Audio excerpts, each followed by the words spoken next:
Quero saudar os irmãos em nome do Senhor Jesus nessa noite, recebê-los com muita alegria, também saudar aqueles que nos acompanham pela internet, dizer da nossa alegria em com os irmãos, celebrar esse culto que é devido ao nosso Deus, hoje que é o primeiro dia da semana. Para o mundo é o fim de semana, não é? Mas para nós a semana começa hoje, e nós começamos na presença de Deus, cantando louvores, fazendo súplicas no culto público e ouvindo a sua palavra. Eu queria convidá-lo a abrir a Escritura na carta de Paulo aos Romanos, capítulo 14, e nós vamos ler do verso 1 até o verso 12, dando assim continuidade à nossa série de mensagens na carta aos Romanos, que nós iniciamos no capítulo 12. Agora chegamos no 14 e vamos do verso 1 até o versículo 12. Acolhei o que é débil na fé, não porém para discutir opiniões. Um crê que de tudo pode comer, mas o débil come legumes. Quem come não despreze o que não come, e o que não come não julgue o que come, porque Deus o acolheu. Quem és tu que julgas o servo alheio? Para o seu próprio Senhor está de pé ou cai, mas estará em pé porque o Senhor é poderoso para o suster. Um faz diferença entre dia e dia, outro julga iguais todos os dias.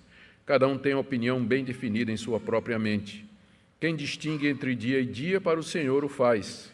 E quem come para o Senhor come, porque dá graças a Deus. E quem não come, para o Senhor não come, dá graças a Deus. Porque nenhum de nós vive para si mesmo, nem morre para si. Porque se vivemos, para o Senhor vivemos. Se morremos, para o Senhor morremos. Quer, pois, vivamos ou morramos, somos do Senhor. Foi precisamente para esse fim que Cristo morreu e ressurgiu, para ser Senhor tanto de mortos como de vivos. Tu, porém, por que julgas teu irmão? E tu, por que desprezas o teu? Pois todos compareceremos perante o tribunal de Cristo, de Deus, como está escrito: por minha vida, diz o Senhor, diante de mim se dobrará todo joelho e toda língua dará louvores a Deus. Assim, pois, cada um de nós dará contas de si mesmo a Deus. Vamos orar mais uma vez, queridos, pedindo a iluminação do Espírito Santo na compreensão da sua palavra. Senhor, nós estamos diante da Escritura inspirada por Ti e nós pedimos que Teu bendito Espírito Santo a aplique ao nosso coração à medida que o seu sentido for sendo desvendado. Pedimos que orientes e guies a nossa mente, ó Deus. Oramos por aqueles que aqui estão nessa noite, desejosos e carecendo do alimento cotidiano, do pão da vida, da orientação da Escritura. Nós pedimos que Tu abençoes a Tua igreja, corrija, discipline, encoraje, fortaleça, anime, tudo de acordo com a vontade de cada um dos Teus filhos, com a necessidade de cada um dos Teus filhos e filhas que se encontram aqui nessa noite. Ouve a nossa oração, nós a fazemos em nome de Jesus. Amém. Queridos, boa parte das divisões que a igreja cristã tem experimentado através da sua história tem como causa aquilo que nós chamamos coisas indiferentes ou questões que não são exatamente matéria de fé. É impressionante a capacidade que nós cristãos temos para nos dividirmos sobre assuntos que no final não tem nada a ver ou não tem relevância para a nossa redenção e a nossa salvação. A longa história da igreja está aí para provar isso. Dois assuntos em particular foram motivo de muita discussão no século I e causou divisão nas igrejas onde havia judeus e gentios convertidos. O primeiro tópico era com relação à comida. Havia restrições da lei de Moisés sobre a dieta do judeu. E muitos judeus, depois de se converterem, tinham ainda escrúpulos com relação a comer determinados alimentos e tinham dificuldade em se relacionar com pessoas que achavam que não tinha nada demais comer. Outro tópico que também causou muita discussão e polêmica acalorada nos primeiros séculos, mais no primeiro século, foram também as leis do Antigo Testamento referentes aos dias de festa, o chamado calendário sagrado dos judeus. Havia as orientações para que se guardasse 3 festas em particular: Páscoa, Pentecostes e Tabernáculos. Havia também o dia ou o Festival da Lua Nova, e havia o sábado. E, mais uma vez, muitos judeus convertidos, eles achavam que deveriam continuar a observar aquelas regras que Moisés havia passado quanto à observação desses dias especiais, particularmente o sábado. E havia tensão nas igrejas, havia problemas nas igrejas. Tanto é que o primeiro concílio da Igreja Apostólica se deu em Jerusalém, de acordo com o livro de Atos, capítulo 15, e o tema era exatamente esse: em que base judeus e gentios podem conviver. A igreja era composta, na sua maioria, de judeus que haviam se convertido a Cristo. E lá em Jerusalém, muitos deles continuaram a guardar as tradições judaicas, quer com relação à comida, as restrições sobre comida, quer também ao calendário sagrado e outras práticas. À medida que não-judeus entravam na igreja e eles não tinham essas práticas, criou-se um clima de confronto e de discussão se devia ou não comer determinadas coisas e se os gentios, que não eram judeus, deveriam ser admitidos à comunhão da igreja, uma vez que eles se sentiam à vontade para comer de tudo e escandalizavam o coitado do judeu, né, que achava que era pecado comer uma feijoada ou uma rabada ou alguma coisa assim que tivesse porco no meio, né? Bom, é interessante, e esse foi a razão, foi preciso reunir o concílio, a igreja lá em Jerusalém, para discutir essa questão, né? O apóstolo Paulo trata desses assuntos em pelo menos 3 das suas cartas, 4 das suas cartas. Aqui, em Romanos, na carta aos Gálatas, na carta aos Colossenses e na segunda carta aos Coríntios. Esses foram 2 assuntos que causaram muita polêmica e muita discussão na Igreja Apostólica no primeiro século. A questão das restrições com relação à comida e também as orientações a respeito dos dias especiais ou os dias religiosos. Na sessão anterior aqui, na carta aos Romanos, nós vimos que Paulo havia exortado os crentes de Roma a se despertar do sono e da indiferença, porque a noite já ia alta e um novo dia havia raiado em Cristo Jesus, e, portanto, eles deveriam se revestir de Cristo e romper com as trevas. E agora, no texto que eu li para vocês, ele se volta mais especificamente para essa questão que estava ameaçando a comunhão na igreja entre judeus e gentios, que era exatamente as diferentes opiniões que havia sobre comida e dias sagrados. Lembrando que boa parte da igreja de Roma era composta de judeus que haviam se convertido com a pregação do Evangelho, e outra parte era composta de romanos ou gregos que também haviam se convertido e frequentavam juntos a mesma igreja. A questão é que essas diferenças de opinião sobre esses assuntos estava dificultando o relacionamento entre eles e a comunhão entre eles.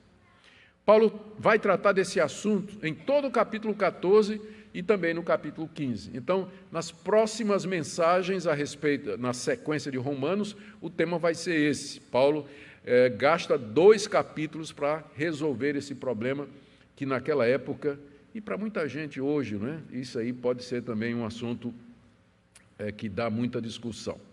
Vamos então, em primeiro lugar, tentar entender qual era o problema mais de perto. Havia 2 grupos na igreja de Roma que estavam discutindo essas questões. Um grupo, Paulo chama de débeis e fracos na fé. Capítulo 14, verso 1, acolhei ao que é débil na fé. E no capítulo 15, verso 1, ele diz assim: nós que somos fortes devemos suportar as debilidades dos fracos. Então havia um grupo que Paulo chama de fracos ou débeis na fé. E ele provavelmente está se referindo a esses judeus convertidos que tinham dificuldade em deixar os costumes judaicos e que ainda guardavam a lei de Moisés. Com relação às restrições sobre comida, entrando em detalhes, você encontra essas restrições lá no livro de Levítico, capítulo 11, onde Moisés deu uma lista de animais considerados puros, que poderiam ser comidos, e uma lista de animais que eram considerados impuros e que o judeu não devia comer. Não só isso, a lei de Moisés dizia que, quando o judeu fosse matar um animal para comer, ele devia degolar o animal, deixar que todo o sangue corresse sobre a terra, e só então ele podia preparar o animal para comer. Ou seja, o judeu não comia animal que tivesse sido dilacerado por feras, tivesse morrido de doença ou abatido a pancadas, somente aquele que foi degolado e o sangue escorrido na terra. E também havia proibição de que o judeu participasse dos festivais das religiões pagãs, onde animais eram oferecidos aos ídolos e depois eram consumidos pelos que estavam presentes lá no templo pagão. Então, por precaução, o judeu, e com medo de se contaminar, os judeus de Roma, eles estavam preferindo comer só legumes, vegetais e frutas e beber um pouquinho de água, porque eles tinham medo de que talvez eles se contaminassem se eles fossem comer carne ali em Roma, porque não sabiam se, como aquele animal tinha sido abatido, se ele tinha sido degolado. Eles tinham dificuldade de se relacionar com os romanos e os gregos, porque os romanos e os gregos, na hora de comer, eles comiam todo tipo de animal, porco, por exemplo, que para o judeu era uma abominação. Então, aqui talvez os judeus aqui estavam tomando como modelo de santidade Daniel. Todo mundo lembra da história de Daniel, aquele jovem judeu que foi levado cativo para a Babilônia, e lá diz que Daniel resolveu firmemente no seu coração não se contaminar com as iguarias do rei. Ou seja, Daniel tinha resolvido seguir estritamente a lei de Moisés com relação ao que podia comer e não comer. Talvez Daniel era o ícone desse grupo de judeus lá em Roma que dizia, olha, nós não vamos comer, a melhor coisa é não comer carne, porque corremos o risco de comer carne sacrificada, animal que não foi degolado, enfim, eles tinham tomado essa posição. E não somente isso, eles achavam também que deveriam guardar aquilo que Moisés havia ensinado sobre determinados dias. Eles estavam com escrúpulos de deixar de guardar os dias de festa e, particularmente, o sábado. Nem todos os judeus convertidos, aparentemente, eram assim, mas provavelmente havia muito deles na igreja de Roma. Então, o fato de que eles creram em Cristo, reconheceram que Cristo era o Salvador e o Messias, para eles não significava que eles tinham que abandonar a lei de Moisés. Então eles achavam que deveriam continuar a observar essa dieta religiosa e guardar o calendário sagrado. O outro grupo, esse é o grupo que Paulo chama de fracos e débeis na fé. O outro grupo é aquele que Paulo chama de fortes, e com o qual Paulo se identifica, capítulo 15, verso 1. Ora, nós que somos fortes, devemos suportar as debilidades dos fracos e não agradar-nos a nós mesmos. Paulo está provavelmente se referindo a judeus que, como ele, haviam se convertido e que se sentiam livres das restrições que a lei de Moisés impunha sobre a alimentação e sobre o calendário. Esses judeus, como Paulo, se sentiam libertos para comer qualquer tipo de comida. E eles não viam mais necessidade de guardar o sábado como a lei de Moisés mandava, e muito menos os dias de festa. Para o apóstolo Paulo e para esses judeus, estas coisas faziam parte da lei cerimonial do Antigo Testamento, e que haviam se cumprido em Cristo. Estas leis apontavam para a necessidade de pureza e para a necessidade de lembrar as ocasiões em que Deus age nesse mundo, particularmente a plenitude dos tempos, quando Deus veio na pessoa de Cristo, encarnou-se, morreu por nós e ressuscitou. Uma vez que esses atos salvadores de Deus foram realizados em Cristo, a lei cerimonial, a dieta religiosa e a guarda de determinados dias havia perdido o sentido para o cristão. Então, Paulo, como judeu, ele se sentia livre para sentar-se com os gentios e comer o tipo de comida que os gentios comiam.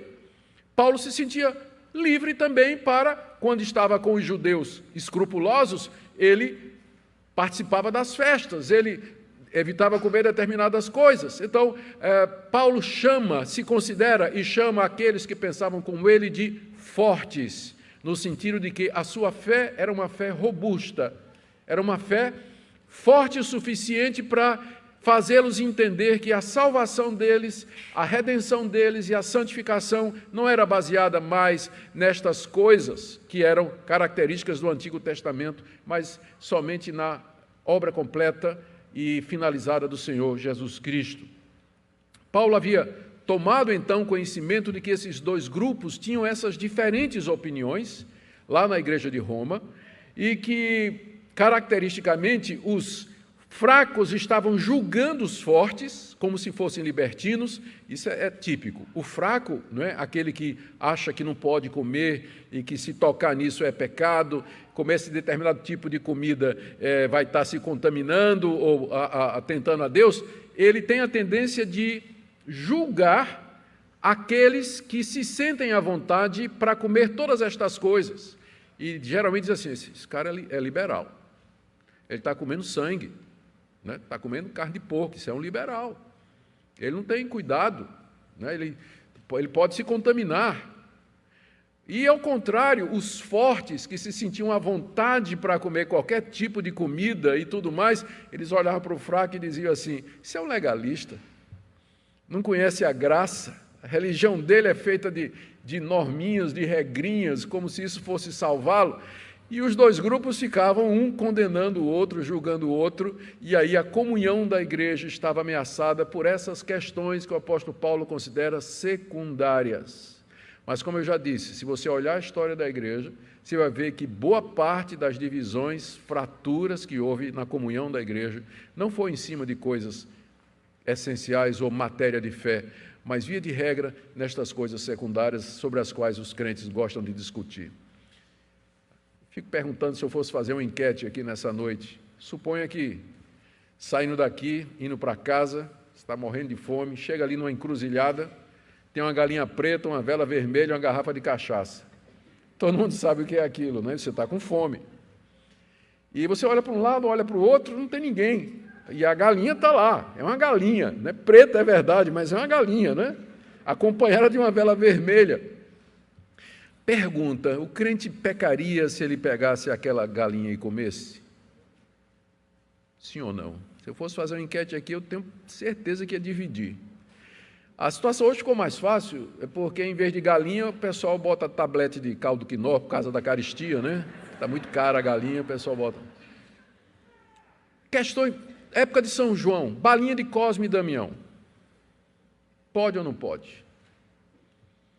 Né? Lá na sua escola vai fazer, tem uma quadrilha.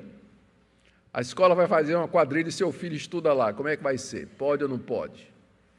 E eu poderia aqui fazer uma lista grande sobre assuntos sobre os quais os crentes se pegam, né? E que eles realmente não afetam a essência da nossa fé, mas é exatamente por essas coisas que os crentes gostam de brigar. Eles adoram brigar por esse tipo de coisa. Então, estava tendo essa confusão lá na igreja de Roma, exatamente em torno desse assunto. Paulo considera, nós vamos ver isso aqui, Paulo considera que essas questões referentes à comida e à guarda de dias, como sendo coisas secundárias e não essenciais para a fé cristã. Ele trata os dois grupos, fracos e fortes, como irmãos em Cristo. Só isso é uma prova de que o fato de que um grupo achava que podia comer e outro grupo achava que não podia comer, isso não era uma matéria de fé, porque Paulo trata ambos como irmãos em Cristo. Ou seja, a questão era periférica. A preocupação de Paulo é com a comunhão da igreja e o convívio destes irmãos, por exemplo, nos cultos, no momento da ceia, ou especialmente nas festas de fraternidade, que era um costume da igreja primitiva. Uma vez por semana os cristãos se reuniam, eles traziam alimentos da sua casa e eles tinham uma refeição comunal que é chamada de festa de fraternidade no Novo Testamento. Há menção delas na primeira carta aos Coríntios, capítulo 11, e também na carta de Judas, a menção dessas festas, que foram descontinuadas no século II, exatamente por conta de abusos que aconteciam. Mas era uma prática muito comum e era no meio dessas refeições que se celebrava a ceia do Senhor. Agora, imagina uma igreja que tinha dois grupos que não conseguiam concordar no cardápio. O que é que nós vamos... Então, fulano que é gentil está trazendo para a festa uma carne de coelho, que o judeu não pode comer carne de coelho, mas o gentil não vê isso como um problema. Então era muito difícil a situação. E não somente isso, né, mas a discussão a respeito dos dias, né, que deveriam ser guardados ou não. Aqui, como eu disse, nos capítulos 14 e 15, o apóstolo Paulo trata do assunto e ele coloca 3 princípios que deveriam ser observados pelos 2 grupos para resolver o problema da comunhão. Primeiro, que Cristo é Senhor tanto dos fortes como dos fracos. Vai aí no capítulo 14, do verso 1 ao verso 12, que é o que nós vamos ver nessa noite. O segundo princípio, que nós veremos próximo domingo, mercê de Deus, é que a nossa liberdade em Cristo é limitada pelo amor. Nós somos livres. Paulo vai dizer isso, somos livres para comer o que quiser, mas a nossa liberdade ela tem que ser limitada pelo amor ao próximo. Tudo é permitido, mas nem tudo convém. A terceira orientação está no capítulo 15, de 1 a 13, é que Cristo nos deu o exemplo de como nós devemos renunciar aos nossos direitos para agradar aos outros e não a nós mesmos. Isso nós veremos então no capítulo 15. Hoje, como eu disse, veremos o primeiro desses princípios, que Cristo é Senhor tanto de fortes e fracos. E a partir dessa perspectiva, então, os cristãos deveriam se acolher mutuamente lá na igreja de igreja de Roma. Paulo desenvolve esse ponto, que Cristo é Senhor de fracos e fortes, em 4 partes, e que estão aqui no texto que eu li para vocês. Na primeira parte, ele vai dizer que fracos e fortes são servos do Senhor Jesus, versos de 1 a 4. Fracos e fortes desejam ambos agradar ao Senhor Jesus, versos de 5 a 6. Fracos e fortes vivem e morrem para o Senhor Jesus, de 7 a 9. E fracos e fortes comparecerão ambos perante o Senhor no dia do juízo, versos de 10 a 12. Então, primeiro, fracos e fortes são servos do Senhor Jesus. Vamos ver aqui do verso 1 até o verso 4. A orientação de Paulo aqui nessa passagem é para que fortes e fracos se acolham mutuamente. Veja o que ele diz no verso 1, acolhei o que é débil na fé. E no final do verso 3, ele diz, quem come não despreze o que não come, e o que não come, que é o fraco, não julgue o que come, que é o forte, porque Deus o acolheu. Então, Deus acolheu tanto o fraco como o forte, e, portanto, nós devemos nos acolher mutuamente. Os fortes devem acolher os débeis na fé, os fracos também devem acolher os fortes, e ambos devem se acolher mutuamente, pois foram acolhidos por Deus. Veja o que diz o capítulo 15, verso 7. Portanto, acolhei-vos uns aos outros, como também Cristo nos acolheu para a glória de Deus. Acolher significa aceitar alguém sem reservas. E no caso aqui, significa, primeiro, acolher, mas não para discutir opinião, verso 1 e 2. Verso 1, acolhei o que é débil na fé, não porém para discutir opinião.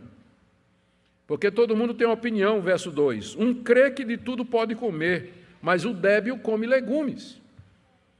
Então, pessoas têm convicções diferentes a respeito do que pode ou não pode comer, e são convicções religiosas. Ele não está falando aqui de preferência particular, quem é que gosta de comer isso ou aquilo outro. Né? Aqui não tem nada a ver com dieta saudável, tem a ver com convicções religiosas. Tem pessoas que estão, por motivos religiosos, convencidos de que podem comer qualquer coisa. E tem gente que, por convicções religiosas, acha que só deve comer legumes.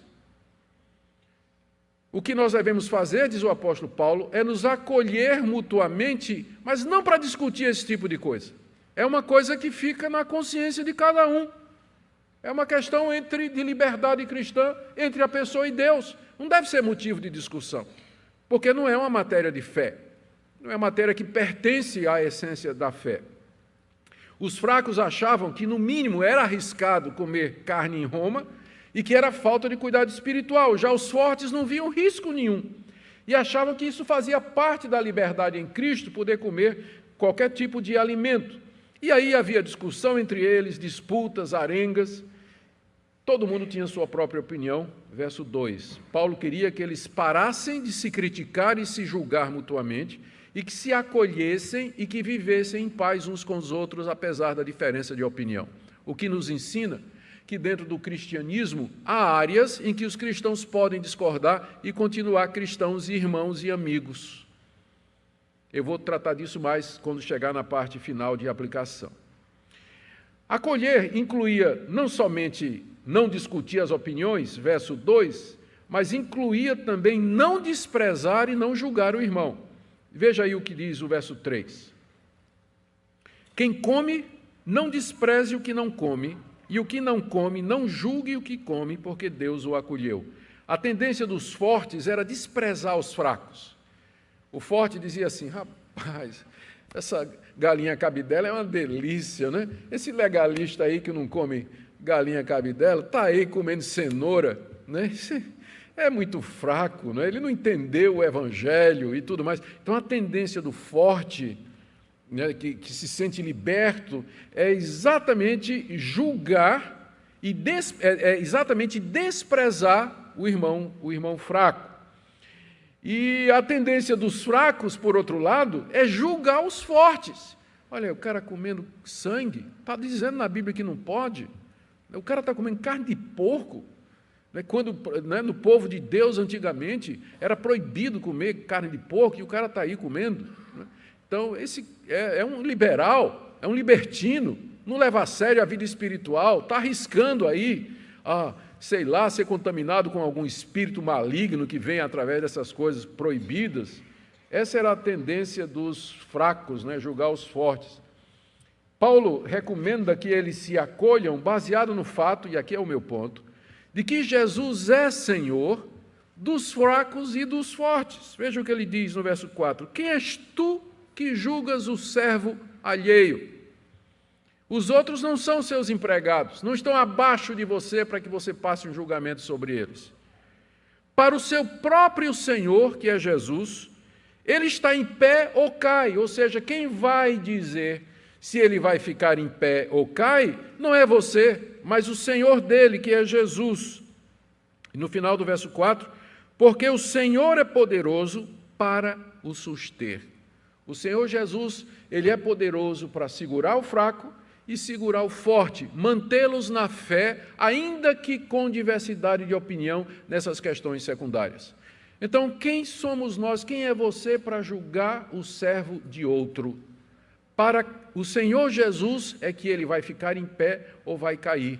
Na verdade, o Senhor é poderoso para sustentá-lo. Por isso, se acolham sem discussão de opinião, sem crítica, julgamento e sem menosprezar o outro. Essa é a primeira orientação do apóstolo Paulo, baseado no senhorio de Cristo. O segundo ponto de Paulo aqui, nesse acolhimento, por que nós devemos nos acolher mesmo com diferentes opiniões? É porque nós queremos a mesma coisa. Fracos e fortes, ambos desejam agradar o Senhor Jesus, versos de 5 a 6. Um faz diferença entre dia e dia, outro julga iguais todos os dias. Cada um tem opinião bem definida em sua própria mente. Quem distingue entre dia e dia, para o Senhor o faz. Quem come, para o Senhor come, porque dá graças a Deus. E quem não come, para o Senhor não come, dá graças a Deus. Fracos e fortes divergem, mas eles têm a mesma intenção. Eles querem agradar o Senhor Jesus. E aqui Paulo introduz o segundo ponto, ou segundo tópico de discussão entre eles, que era a questão da guarda de dias. Verso 5, um faz diferença entre dia e dia, outro julga iguais todos os dias. Alguns estudiosos, para evitar aqui complicações com o dia do Senhor, o domingo, para não parecer que Paulo está menosprezando isso, ou achando que isso é uma coisa menos importante, acham que Paulo aqui está, o que havia é que alguns judeus diziam que essa abstenção de comida devia ser praticada em dias especiais de jejum. Não está falando do sábado, mas dias especiais de jejum. É atraente essa proposta, mas ela não tem qualquer fundamentação no texto. E quando você compara as outras vezes em que Paulo trata desse assunto, você vê que o assunto, o tema mesmo, era a guarda do calendário judaico. Por exemplo, em Gálatas capítulo 4, verso 10, Paulo escrevendo àqueles cristãos da Galácia, reclamando que eles já estavam guardando dias e meses e tempos e anos no calendário judaico. Ou escrevendo em Colossenses 2,16, Paulo diz aos cristãos de Colossos: ninguém vos julgue por causa de comida e bebida, ou dia de festa, ou lua nova, ou sábados. Então o assunto era esse o assunto no primeiro século. Não era simplesmente um dia de jejum em que se devia abster de qualquer outra coisa, mas era realmente todo o calendário. Era esse o ponto. O que Paulo está dizendo aqui é que tinha judeus que achavam que tem diferença entre dia e dia. Tem dias que são especiais porque Deus mandou comemorar determinadas festas. E tem um dia mais especial do que os outros, que é o dia de sábado. Ele considerava que há diferença entre os dias e guardava aqueles dias que ele achava que eram dias diferentes e especiais. Mas tem outro, Paulo diz aqui, que julga que todos os dias são iguais. Todos os dias são dias de Deus. E que não é porque um dia é considerado sagrado que eu vou ser mais santo naquele dia do que eu sou nos outros dias. Ou eu vou me cuidar mais naquele dia do que eu me cuido nos outros. Porque Deus é Senhor de todos os dias da semana. E eu devo servi-lo e eu devo agradá-lo, sempre, qualquer que seja o dia. Ou seja, o ponto era exatamente esse. Alguns judeus convertidos consideravam necessário continuar a guardar o calendário judaico e o sábado, considerando que esses dias eram diferentes dos outros, e provavelmente eles insistiam numa guarda meticulosa do dia de sábado, conforme a lei mosaica e os costumes judaicos. E o que é pior, achavam que os outros deviam fazer a mesma coisa.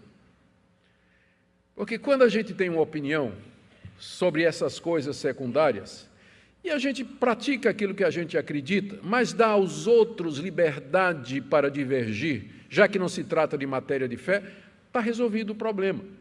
O problema é quando, em questões secundárias, nós militamos em cima dessas coisas e colocamos como a prerrogativa ou referencial do que é ser cristão fazer aquela coisa. E nós não admitimos a possibilidade de que quem pensa diferente é meu irmão em Cristo Jesus. Você vê que Paulo aqui trata os dois grupos como irmãos em Cristo. Um crê que há diferença entre dia e dia, e outro julga iguais todos os dias. Olha o que é que Paulo diz no final do verso 5. Cada um tem opinião bem definida em sua mente. Se você acha isso, é bom que você esteja convencido. Porque se você está comendo determinados alimentos e você não está convencido de que você tem liberdade para isso, então ele vai dizer isso lá no domingo que vem, nós vamos ver isso, você está pecando porque não está fazendo isso pela fé. Você está arriscando que aquilo pode ser errado ou não, então você está indo. Então cada um tenha opinião bem firmada com relação a esse assunto. Cada um esteja bem convicto e firme em sua opinião. Qual é o motivo para essa postura de Paulo aqui, não é? De que fortes e fracos, para que cada um tenha a sua própria opinião? A razão que ele está dizendo isso aqui é porque ele reconhece que tanto os fortes como os fracos, eles desejam agradar ao Senhor Jesus. Verso 6, quem distingue entre dia e dia, para o Senhor faz. Quem come, para o Senhor come, porque dá graças a Deus e come. E quem não come, para o Senhor não come e dá graças a Deus. Os fracos queriam continuar a guardar os feriados religiosos e o sábado, porque eles entendiam que era uma maneira de honrar Jesus Cristo. E eles faziam isso por amor a Cristo. Eles estavam convencidos que era isso que eles deviam fazer. Já os fortes, eles comiam de tudo sem restrição e eles cuidavam que com isso eles estavam agradando o Senhor Jesus, porque estavam vivendo a liberdade plena que Cristo tinha trazido para eles. Os judeus crentes se abstiam de carne, né? Os judeus escrupulosos se abstiam de carne e davam graças a Deus pelo tomate, pela cebola, pelo manjericão. Eles pensavam que com isso estavam agradando a Deus, ou seja, a motivação tanto dos fracos como do forte era uma só, era agradar ao Senhor. Se ele comia, dava graças a Deus e comia. Se não comia, ele dizia: Senhor, graças a Deus que eu não estou comendo. Obrigado pela cenoura, pela cebola que eu estou comendo aqui, pelo coentro. Muito obrigado, não é? Te dou graças por isso. Se ele guardava um dia, naquele dia, então, ele dava graças a Deus. Se o outro não guardava, todos os dias ele dava graças a Deus. Ou seja, o ponto aqui é que a motivação, tanto dos fracos como dos fortes, era agradar o Senhor. Por isso, acolhei-vos. Por isso se acolham entre si, não para discutir opinião, não para julgar uns aos outros, nem para desprezar uns aos outros. Notemos que o que está em jogo aqui, é importante fazer essa ressalva, não é o dia do Senhor, mas a guarda do sábado. Guardar o sábado de acordo com a lei de Moisés. Esse é o ponto aqui, não está em discussão nenhuma aqui a observância do dia do Senhor, o domingo, como os cristãos mais tarde solidificaram as suas convicções nisso. Até o final do século I, você ainda podia encontrar judeus convertidos guardando o sábado, achando que era esse o cumprimento do quarto mandamento. Mas firmemente, lentamente, mas firmemente, a convicção da igreja cristã, desde cedo, passou a ser que o sábado apontava para o dia da ressurreição e do descanso do Senhor Jesus, que é o primeiro dia da semana. Terceiro ponto de Paulo aqui, do verso 7 a 9, ainda no mesmo viés, ele dizendo por que é que fracos e fortes deviam se acolher. A terceira razão que ele dá é que fracos e fortes vivem e morrem para o Senhor Jesus. Nós vivemos e morremos para o Senhor Jesus, versos de 7 a 9. E aqui ele dá o motivo pelo qual fracos e fortes buscam agradar ao Senhor Jesus mediante as suas convicções. Note que o 7 começa com um porquê, não é? Então, esse porquê introduz a explicação do que ele disse antes. O que é que ele disse antes? Que quem come não come, dá graças a Deus e deixa de comer ou come exatamente para o Senhor. Por que é que ele faz isso? Verso 7. Porque nenhum de nós vive para si mesmo e nem morre para si. Porque se vivemos, para o Senhor vivemos. E se morremos, para o Senhor morremos. Quer pois vivamos ou morramos, somos do Senhor.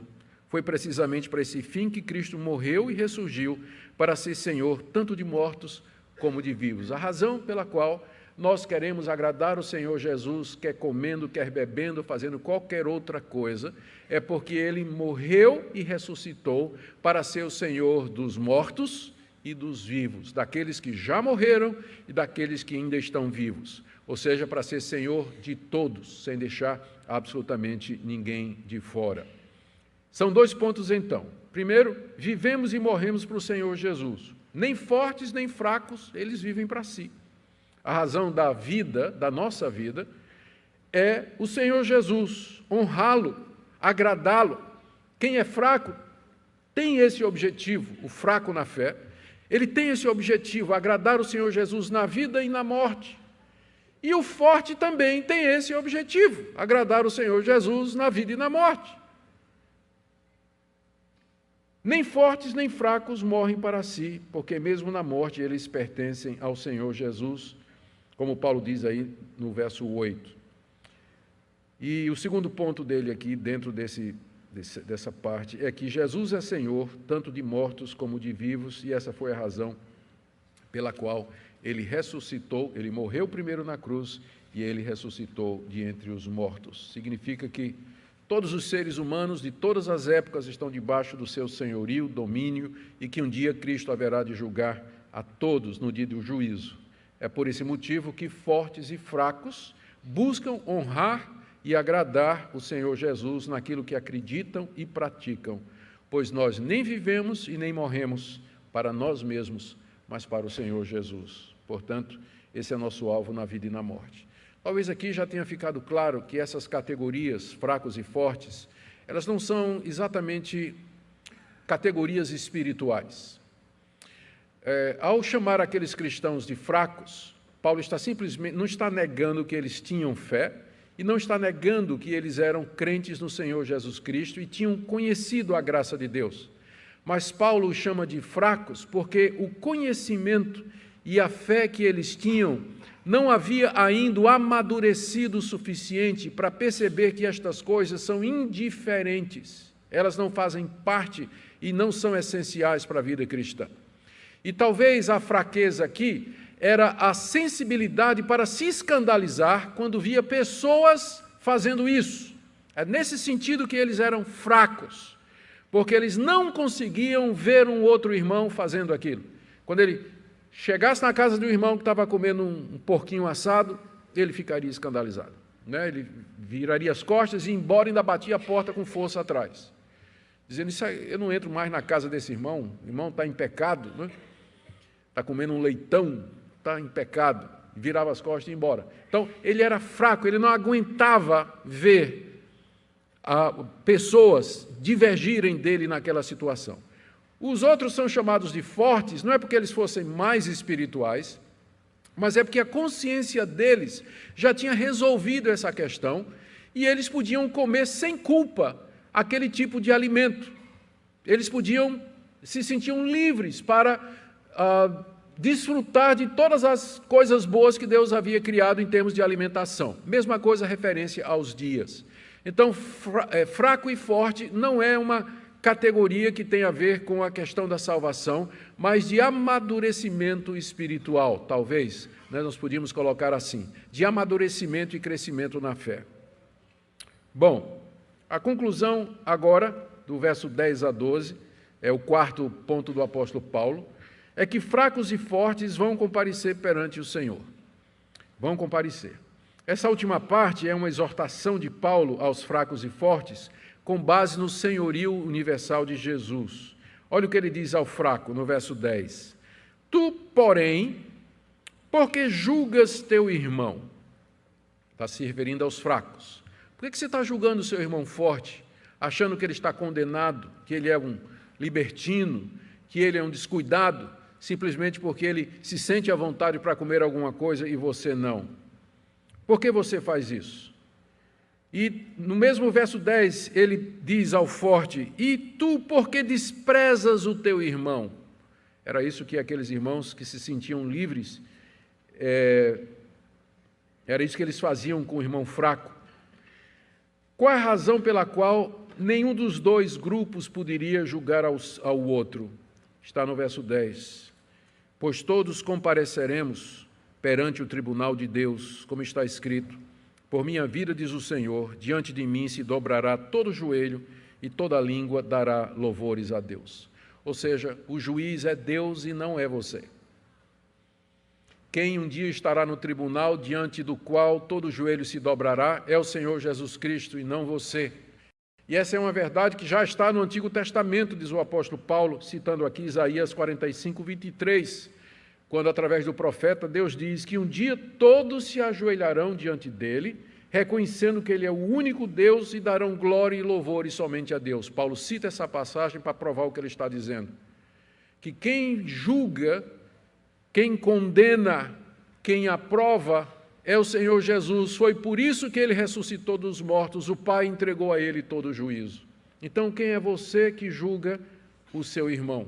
E você que despreza o seu irmão nessas questões?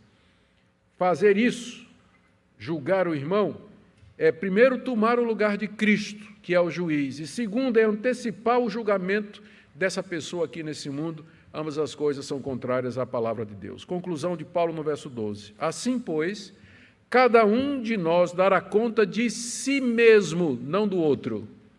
Cada um de nós dará conta de si mesmo a Deus. Em resumo, Paulo diz, irmãos, vocês deviam se acolher, porque estas questões são questões de consciência de cada um. Elas não têm a ver com a essência da fé.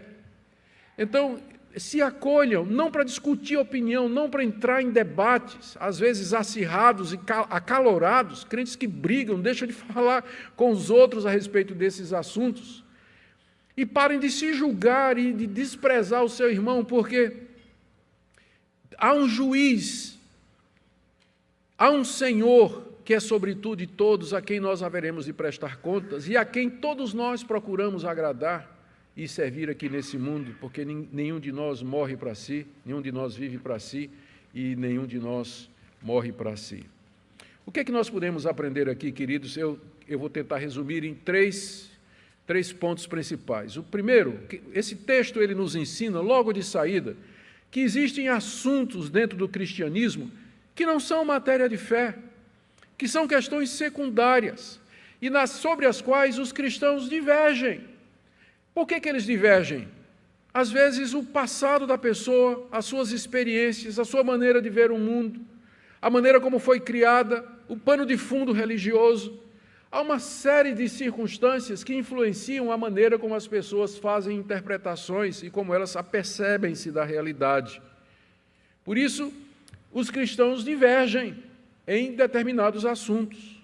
Então, nós temos que estar preparados para isso. Eu sei que, às vezes, especialmente novos convertidos, eles ficam meio que escandalizados quando eles percebem que, numa mesma igreja, às vezes há diferenças de opinião em questões secundárias. Nós poderíamos aqui enumerar uma série de coisas. Praticamente não teve nenhuma mudança que aconteceu na igreja, ou para o bem ou para o mal, que não foi precedida por debate. Teve uma época, né, em que o órgão, quando trouxeram o órgão para dentro da igreja, foi uma briga, porque órgão era instrumento de boate, de festa do mundo. Órgão. Imagine quando trouxeram o primeiro violão, bateria nem se fala. E a roupa dos pastores? Paletó e gravata, sim ou não? Teve uma época que o pastor tinha que pregar de peruca branca. Imagine, olhe para mim assim, eu com a peruca branca aqui. Ou o pastor Cláudio.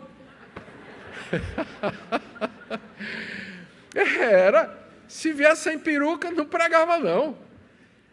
E briga feia entre os cristãos a respeito dessas questões. Então, há diferentes opiniões sobre questões secundárias dentro do cristianismo.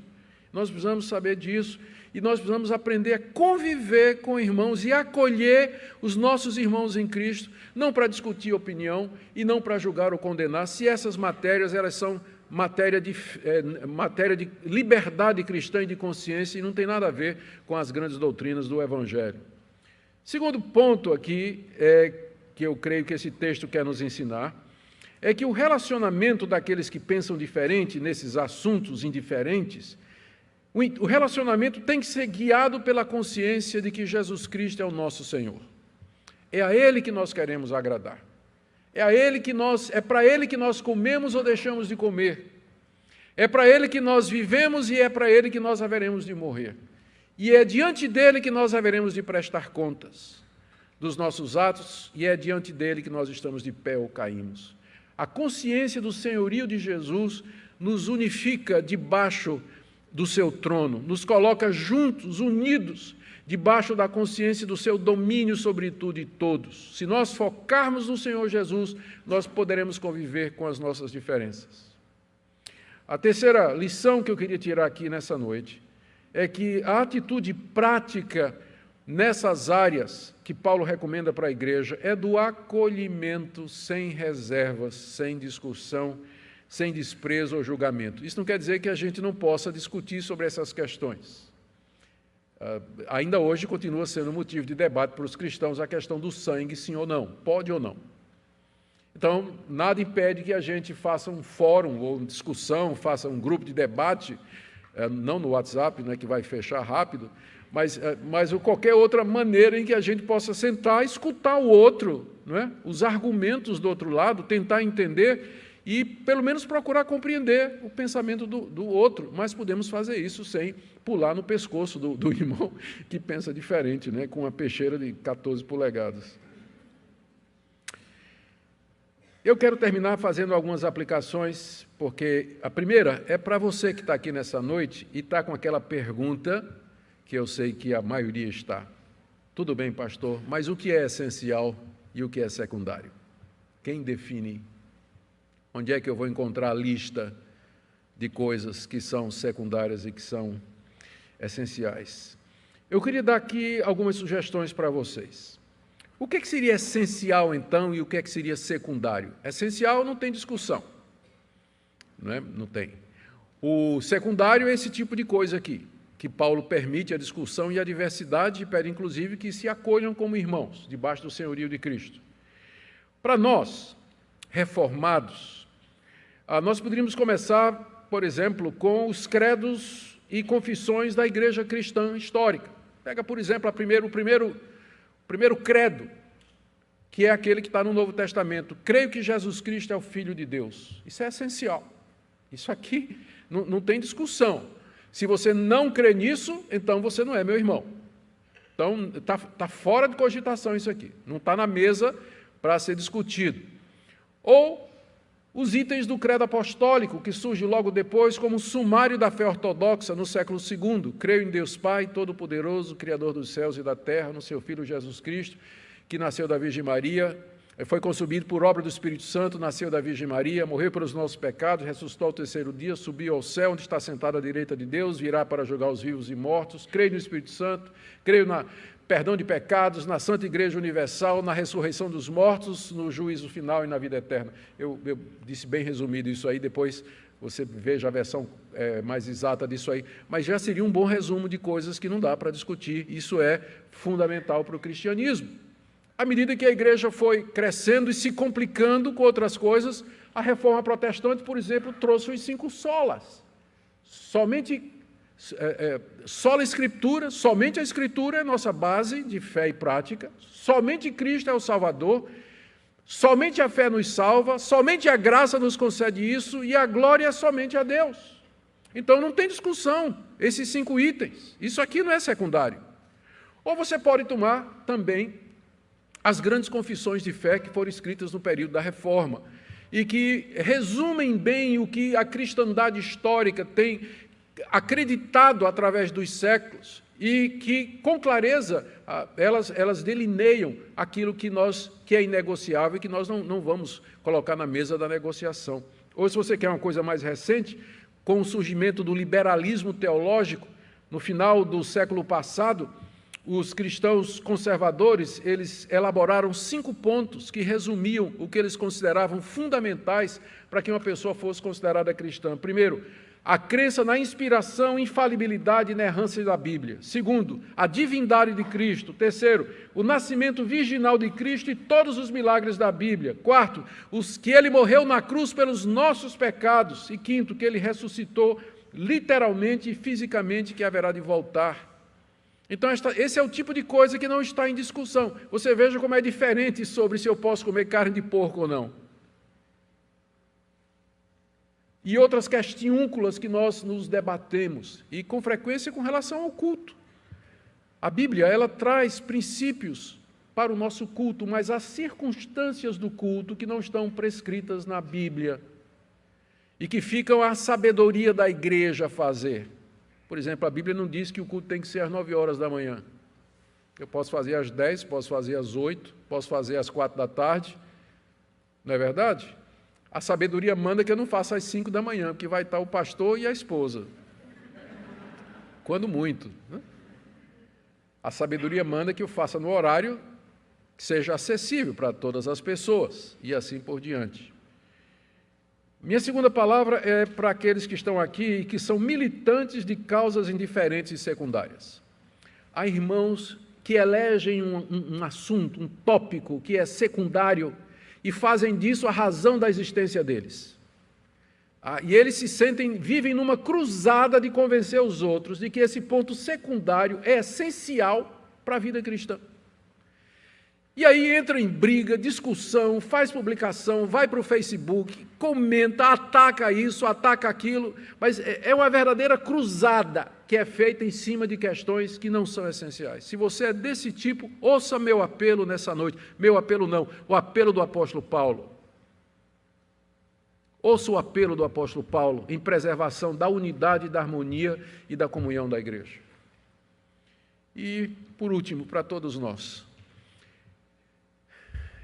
devíamos, de fato, pedir que Deus nos desse amor e compreensão entre nós no discernir estas coisas e viver em unidade, porque esse é o maior testemunho que a gente pode dar ao mundo. Nisto todos conhecerão que sois meus discípulos, se vos amardes uns aos outros. Mas se nós nos engalfinhamos, nos dividimos, brigamos em cima dessas questões que não têm relevância para a nossa salvação, o que é que o mundo vai dizer de nós? O que é que as pessoas vão dizer de nós? Queira nosso Deus, nessa noite, então, queridos, nos abençoar com essa palavra e nos convencer do caminho do senhorio do Senhor Jesus e que, debaixo do seu domínio, nós, fracos e fortes, nos unimos na mesma fé no Senhor ressurreto. Amém? Ó Deus querido, nós pedimos perdão pelas nossas fraturas, brigas, arengas, rasgaduras internas, por questões que não são questões essenciais. Perdoa-nos quando a gente perde a paciência com o irmão, critica, julga, condena, às vezes nem sem entendermos direito o que Ele pensa nesses pontos. Nos ajuda, Senhor, a ter humildade e graça para conviver com os nossos irmãos. Lembrando que há um Senhor nos céus que julga todas as coisas e que conhece todas as coisas. Ouve a nossa oração, em nome de Jesus. Amém.